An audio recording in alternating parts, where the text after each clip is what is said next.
এটা হচ্ছে আমার স্মার্টফোন। বেশি নেই আর কি, আসেন জাস্ট 5 মিনিট এটা থেকে একটু ভিডিও এডিটিং করি।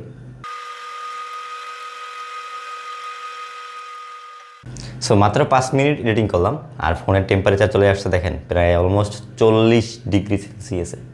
এখন জাস্ট আমরা কুলারটা ইউজ করে দেখব 3 থেকে 4 মিনিট কত ডিগ্রি নামাইতে পারে। অন হয়ে গেছে এটা, এই হচ্ছে গিয়ে ফোন অ্যাটাচমেন্ট ডান।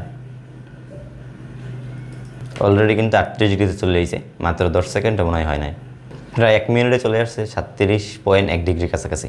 আসলে আমার ভিডিও আপনারা যতগুলো দেখেন প্রত্যেকটা এখন পর্যন্ত অলমোস্ট 260 থেকে 70টার মতো ভিডিও এডিট করা হয়েছে শুধুমাত্র একটা স্মার্টফোন থেকে।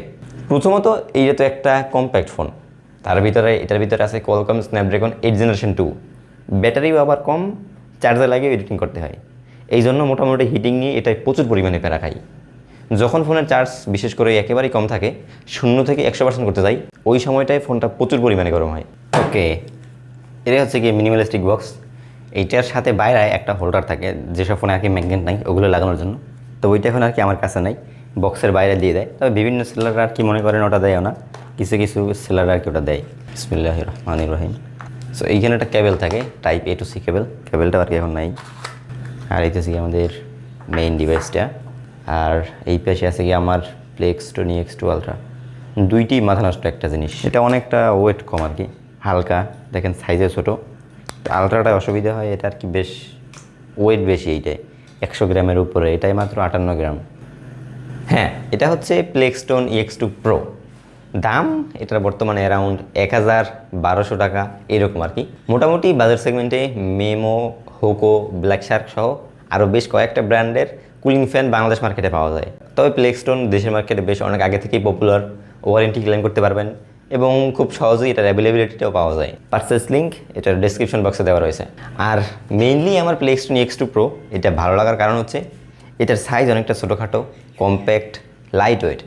আর এদিকে আমার প্লেক্সটন EX2 আলট্রা ভাই দেখেন কত বড়, ওয়েটটাও বেশি। সো এটা যখন আমি আপনার মোবাইলের পিছনে লাগানো থাকে, যখন ফোনটা ইউজ করি, প্রচুর পরিমাণে ওয়েট মনে হয়। আপনার 3-4 মিনিট ঠিক আছে, এরপর দেখবেন আস্তে আস্তে মনে হয় ফোনটা হাত থেকে পড়ে যায়, ঠিকমতো এডিটিং করতে পারবেন না, আর ঠিকমতো গেমিংটাও করা যায় না। আর এইটার EX2 প্রো একটা ভালো একটা অপশন আছে, পিছনের এইটা খোলা যায়, এই যে ম্যাগনেটটা পড়ে গেছে, এইটা খোলার পর কি ভিতরে অনেক ময়লা পড়ে যায়, ময়লাগুলো পরিষ্কার করা যায়, তাছাড়া এটা চেঞ্জও করা যায়। আর EX2 আলট্রাতে কিছু নয়, আর ভিতরে পাঙ্খাগুলো দেখেন ভাই প্রচুর পরিমাণে ময়লা ভরে গেছে, আন্দু ভরে গেছে। আর সেকেন্ডলি প্লেক্সটন EX2 প্রো এটা আমার সবচেয়ে যেটা বেশি ভালো লাগছে, লাইক এটা যখন অন হওয়ার পর দেখেন যে ব্যাকগ্রাউন্ডে একটা লাইট জ্বলতে আছে। সো লাইটটা চাইলে চেঞ্জ করা যায়, যে অটোমেটিক চেঞ্জ হয়, আবার চাইলে বন্ধও করা যায়। এই যে লাইটটা এখন বন্ধ হয়ে গেছে, কোনো সমস্যা নেই। কিন্তু এদিকে যে EX2 আলট্রাটা আছে, এটাতে বন্ধ করার কোনো অপশনই নেই। এইখানে টাইপ সি ঢুকাইলাম, RGBD কালার জ্বলতে আছে, এইখানে একটা সুইচ আছে, সুইচটা ক্লিক করলে ফ্যানটা সহ বন্ধ হয়ে যায় দেখেন। এখন এই ক্ষেত্রে আর কি মেইনলি যে সমস্যাটা হয়, যখন রাতের অন্ধকারে, বিশেষ করে আপনি বিছনায় আসেন, শুয়ে রয়েছেন, ওই টাইমে ফোনে গেমিং করতেছেন অথবা এডিটিং করতেছেন, আপনার শুধুমাত্র ফোনের স্ক্রিন দিকে চোখ থাকবে না, ফোনটা আর কি ব্যাকগ্রাউন্ডে চলে যায়। আর এটা লাইটের পাওয়ারটা হয় অনেক, কমানোরও কোনো অপশন নাই, বন্ধ করার কোনো অপশন নাই। আর এটার ভিতরে যে মোটরটা আছে এটা হচ্ছে গিয়ে 10 ওয়াট, যথেষ্ট পাওয়ারফুল। কিন্তু এটা 10 ওয়াট হওয়া সত্ত্বেও এটার সাউন্ডটা অনেক কম। EX2 আলট্রাতে বেশ অনেক পরিমাণে সাউন্ড শোনা যায়, এটা আমার মাঝে মাঝে খুব বিরক্তিকর লাগে। আর প্লেক্সটন EX2 প্রো এইটা টেম্পারেচার, আপনি যদি ফোন ব্যাক কভার ছাড়া ইউজ করেন আর আপনার ফোনের ব্যাক সাইডে যদি হয় গ্লাসের, তাহলে অলমোস্ট 5 মিনিটের ভিতরে ফোনের টেম্পারেচার যদি আপনার থাকে 40 ডিগ্রি, এইটা মনে করেন অ্যারাউন্ড 25 ডিগ্রির কাছাকাছি নিয়ে আসতে পারবে। আর একেবারে যদি ম্যাক্স বলেন, যদি ফোনের এই ফ্যানটা ছাড়িয়ে আপনি রাইখে দেন ইনটেক অবস্থায়, সেক্ষেত্রে দেখা যাবে আপনি আমার যে EX2 আলট্রাটা আছে, এইটাই নর্মালি এখন বর্তমানে যে টেম্পারেচার আউটডোরের একটা ফোনের টেম্পারেচার থাকে 28 থেকে 32 ডিগ্রির কাছাকাছি। যখন আমি শুধুমাত্র এই ফ্যানটা লাগাই রাখবো, প্রায় 18 থেকে 20 ডিগ্রির কাছাকাছি আমার EX2 আলট্রাতে নিয়ে আসতে পারে। 18-র নিচে আর কি নামতে পারে না, ফোনের বয়স হয়েছে। আর এইটাতেও এখন মোটামুটি নতুন অবস্থায় আছে যেহেতু, অ্যারাউন্ড আর কি এইরকমেরই থাকে। আর আপনারা এই ফ্যানগুলো অনেক ইউজ করতে চান, ব্যাটারি ব্যাকআপ চায়নি আবার, তো এটা ইউজ করার জন্য এরকম একটা পাওয়ার ব্যাঙ্ক দরকার হয়। পাওয়ার ব্যাঙ্ক লাগবে, অথবা আপনি কোনো একটা অ্যাডাপ্টার ইউজ করতে পারেন। সো পাওয়ার ব্যাঙ্ক থেকে ডিরেক্ট কানেকশন দিতে হবে, এরপরে আর কি এটা চালু হয়। আর কিছু কিছু আছে যেগুলো আপনার এই ফ্যানের পিছনে আপনার থাকে, ব্যাটারি লাগানোর একটা অপশন থাকে, ওইগুলোর দাম মোটামুটি কিছু টাকা বেশি হয়। কিন্তু আমার রিকমেন্ডেশন থাকবে আপনারা ওইগুলো কিনবেন না ভাই।